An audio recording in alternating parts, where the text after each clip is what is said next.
Good morning बच्चों। हम आप लोगों को अगला चैप्टर पढ़ाएंगे, द्वितीय पाठ लक्षाणाम चेतनम।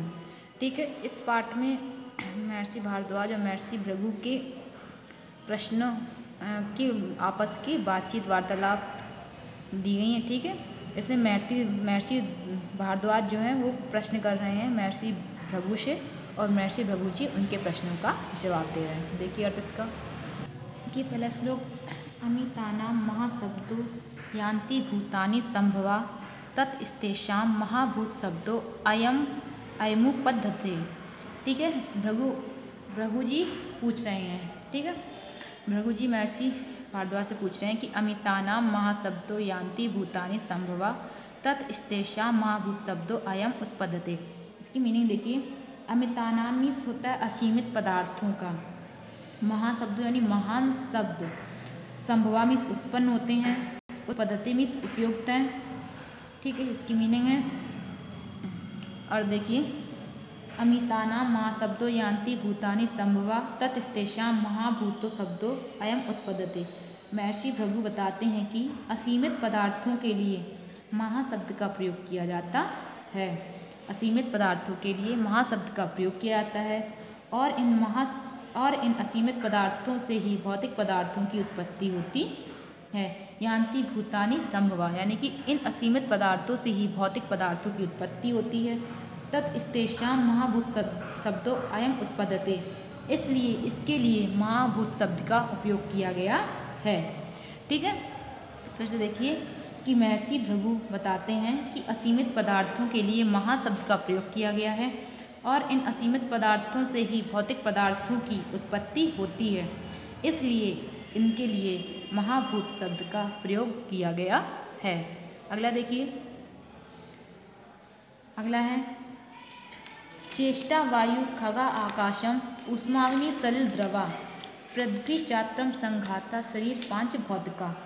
चेष्टा का मतलब होता है गतिशीलता, वायु को मतलब पता ही है, खम मीन्स होता है खोखलापन, संघाता मीन्स ठोसपन, सलिल यानी कि हवा, द्रव मीन्स तरल।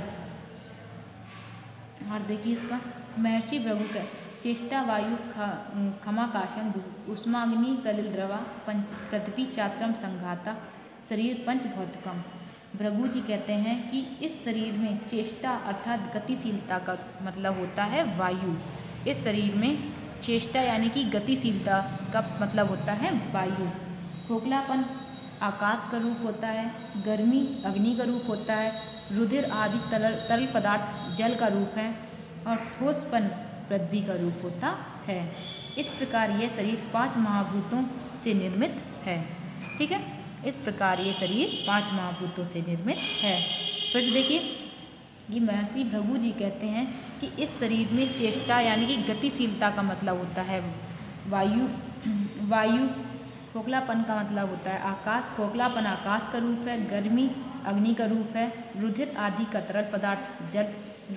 तरल पदार्थ जो होते हैं वो जल का रूप है, और ठोसपन पृथ्वी का रूप है। इस प्रकार यह शरीर पांच महाभूत तत्वों से मिलकर बना है।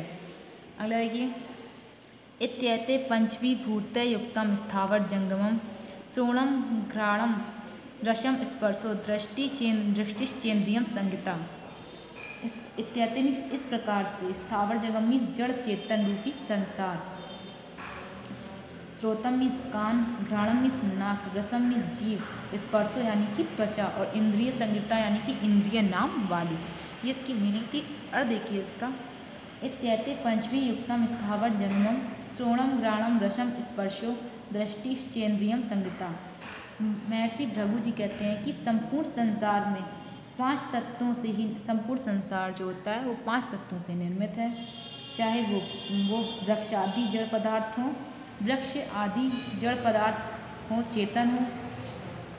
ठीक है, कान नाक त्वचा, इन पांच कान नाक त्वचा स्पर्श और दृष्टि, इन पांच इंद्रियों वाले श्रवणेन्द्रिया, घ्राणेन्द्रिया, रसनेन्द्रिया, स्पर्शनेन्द्रिया और दर्शनेन्द्रियाँ होती हैं। ठीक है, तो महर्षि भृगु जी कहते हैं कि यह संपूर्ण संसार पांच तत्वों से मिलकर बना हुआ है, चाहे वो वृक्ष हो, जड़ हो या चेतन हो। नाक कान त्वचा स्पर्श और दृष्टि, ये पांच इंद्रिय नाम वाली, यह पांच नाम वाली इंद्रियाँ कानों को कहते हैं श्रवणेंद्रियाँ, घ्राणेंद्रियाँ, रसनेंद्रियाँ, स्पर्शेंद्रियाँ और दर्शनेंद्रियाँ होती हैं।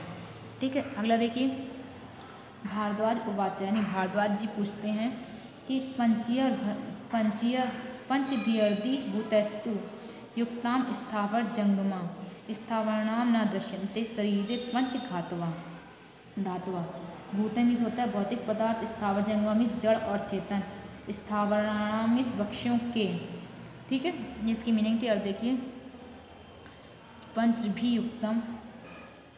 पंचभिर्धि युक्तम भूतस्तु युक्ता स्थावर जंगमा स्थावरणाम न दृश्यन्ते शरीरे पंचघातवा। यानी मुनि भारद्वाज कहते हैं कि यदि जड़ और चेतन पदार्थ 5 तत्वों से युक्त हैं तो जड़ पदार्थों के शरीर में 5 भूत दिखाई क्यों नहीं देते हैं। महर्षि भारद्वाज जी कहते हैं कि यदि ये जड़ और चेतन जो पदार्थ है जो 5 तत्वों से मिलकर बनता है तो इनके शरीर में वे 5 तत्व में दिखाई क्यों नहीं देते हैं। अगला देखिए श्लोक अनुस्माणाम चेष्टानाम घनानाम चैव तत्वा वृक्षाणाम नोपलभ्यन्ते शरीरे पंच धातुआ। अनुस्माणाम यानी ऊष्मा से रहित पदार्थों का, अचेष्टाम यानी कि गतिहीन, ऐसे पदार्थ जिनमें गति ही नहीं है, घनानाम मीन्स ठोस पदार्थों का, तत्वता मीन्स वास्तविक रूप में, उपलब्धि मीन्स प्राप्त होते हैं। ठीक है, अनुस्माणाम चेष्टानाम धनानाम चैव तत्वता वृक्षाणाम नोपलभ्यन्ते शरीरे पंच धातुआ। मुनि भारद्वाज कहते हैं कि ऊष्मा रहित, चेष्टा रहित और ठोस रूपी वृक्षों के शरीर में वास्तविक रूप में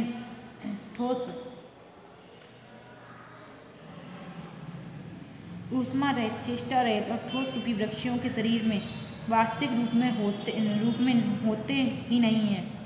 ठीक है, कि जो ये जो 5 तत्व हैं वो चेष्टा रहित, गति रहित और ठोस वृक्षों के शरीर में वास्तविक रूप में नहीं होते हैं। ठीक है, वास्तविक रूप में नहीं होते हैं। इस प्रकार शरीर में वास्तविक रूप में पंचभूत तत्व नहीं होते हैं। ठीक, क्योंकि पेड़ों में जो तत्व होते हैं वास्तविक रूप में नहीं होते हैं। अगला है न श्रवणंती न पश्यन्ति न च गंधर सेविना न च स्पर्श विजानन्ति न ते कथम पांच भौतिका।